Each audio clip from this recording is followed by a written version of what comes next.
Animaux, les dauphins sont lancés dans une course-poursuite, bondissant gracieusement au-dessus de l'eau, les oiseaux piquent du ciel et les requins remontent de leur profondeur, au large de l'océan Indien, les volumineux bancs de sardines ne laissent personne indifférent.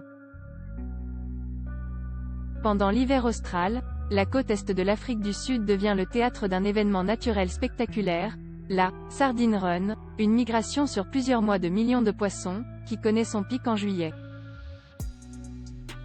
Sous l'eau, on se croirait dans un film d'animation. Un ballet frénétique s'organise, un festin se prépare. Chaque famille d'animaux joue sa partie dans la chasse tandis qu'une interminable nuée noire au reflet argent, les sardines, fuit serrée en tentant de limiter les pertes d'effectifs. Vous avez vu, ce sont des milliers et des milliers de dauphins, on les voit toujours à la saison du « Sardine Run », commente réjoui Michelle Carpenter, biologiste marine américaine, à bord d'un Zodiac suiveur. Cette activité saisonnière attire une multitude d'humains curieux qui affluent du monde entier, un peu moins en raison de la pandémie. Avec leur skipper au teint hâlé, une petite équipe guette des signes d'activité en surface. Un peu d'action droit devant, remarque Ken Taylor, après plusieurs heures en mer. C'est à 1 km, il faut vraiment regarder au loin, mais quand tu trouves, tu te régales. La suite après cette publicité, les sardines deviennent alors une boule d'appât, ce sont les dauphins qui font tout le boulot pour tous les autres animaux, en séparant une partie de l'immense banc qui s'étend sur des kilomètres et en les guidant des profondeurs vers la surface. Ces sardines, alors isolées, deviennent de fait une boule d'appât, le terme officiel, à dévorer par les prédateurs. Les sardines essaient toujours de retourner vers le fond, pour se protéger. C'est là que les requins interviennent. Ils sont en dessous et leur bloquent la route. Donc on a les requins en bas, et les dauphins autour. Vous voyez ces dauphins là-bas en train de sauter? C'est pour empêcher les sardines de s'enfuir, décrit le plongeur professionnel Gary Snodgrass.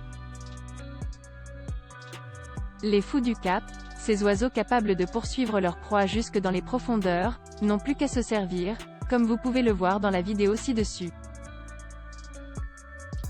Enfin, le dernier invité au banquet fait son entrée, face à une poignée de spectateurs médusés, qui gardent leur distance. Le requin, sombre, c'est son nom, se jette dans la mêlée et c'est la panique chez les sardines. Mais leur fuite est sans espoir, elles sont englouties en quelques minutes. La suite après cette publicité, c'était incroyable, s'esclaffe Laurent, un plongeur français. Et le requin c'est la cerise sur le gâteau. Il ne nous a pas mordus, c'était le top, s'enflamme-t-il aux côtés de son copain Jérémy, qui reconnaît avoir eu un peu peur.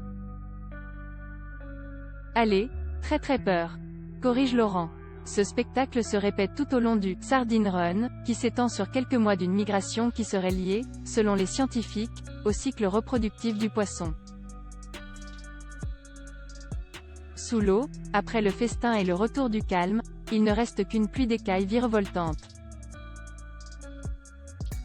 À voir également sur le HuffPost, au Chili, des algues tueuses asphyxient plus de 4000 tonnes de saumon lyre aussi. La fréquence des migraines pourrait être atténuée avec un régime méditerranéen et des poissons gras. Ce bateau de pêche s'est retrouvé pris dans une bataille entre des orques et des otaries.